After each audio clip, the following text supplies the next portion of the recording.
භික්ෂූන් වහන්සේලා සත්නමක් බුදුරජාණන් වහන්සේ බැහැදකීමට යන ගමනේදී හවස් වන විට එක් විහාරයකට වැඩම රාත්‍රී ගත කිරීමට තීරණය කරා. ඒ විහාරයේ සිටි ස්වාමීන් වහන්සේලා ඒ විහාරයේ තිබූ ගල් ලෙනක් පෙන්වා උන් වහන්සේලා සත්නමට අවශ්‍ය පරිදි සකස් කර දුන්නා. පසුව ආගන්තුක ස්වාමීන් වහන්සේලා සැතපීමට සැරසුණා. මහරෑ හදිසියෙම කුළු ගෙඩියක් පමණ විශාල ගලක් පෙරළී ඇවිත් ලෙනෙහි දොරටුව මුළුමනින්ම වැසී ගියා. විහාරවාසී භික්ෂූන් වහන්සේලා මේ බව දැනගෙන ගමේ අයද ගෙන්වලා මේ ලෙනෙහි සිරවී සිටින භික්ෂූන් වහන්සේලා බේරා ගැනීමට විශාල මහන්සියක් දැරුවා.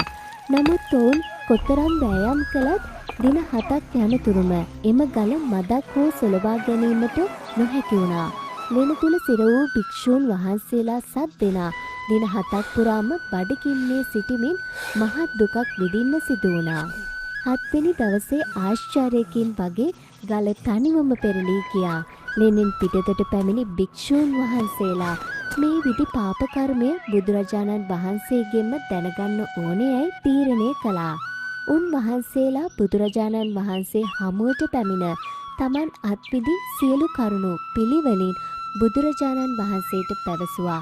ඉන්පසු බුදුරජාණන් වහන්සේ ඔවුන් අමතා මෙසේ වදාලා: මහණෙනි, ඔබලා මේ විපාක ලැබුවේ තමන් විසින්ම කරන ලද කර්මයකටයි.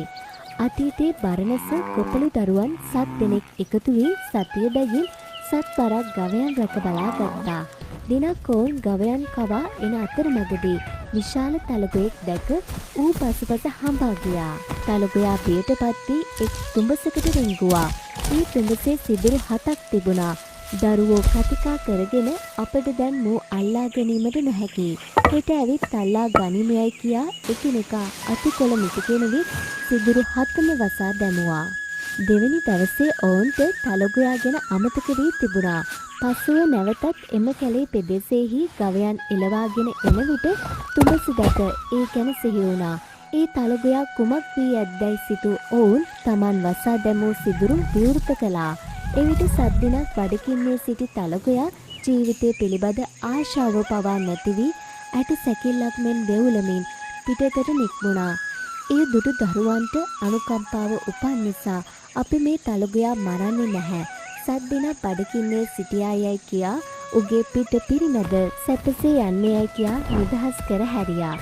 මහණෙනි, ඔවුන් තලගොයා නොමැරූ නිසා නිරේ නොදෙවී ගියා. නමුත් සතියක් එක දිගට තලගොයා සිර කළ කර්මයේ විපාක වශයෙන් ආත්ම භව 14ක් පුරා 7 දිනක් බැගින් ඔබලාට බඩගින්නේ සිටීමට සිදු වුණා.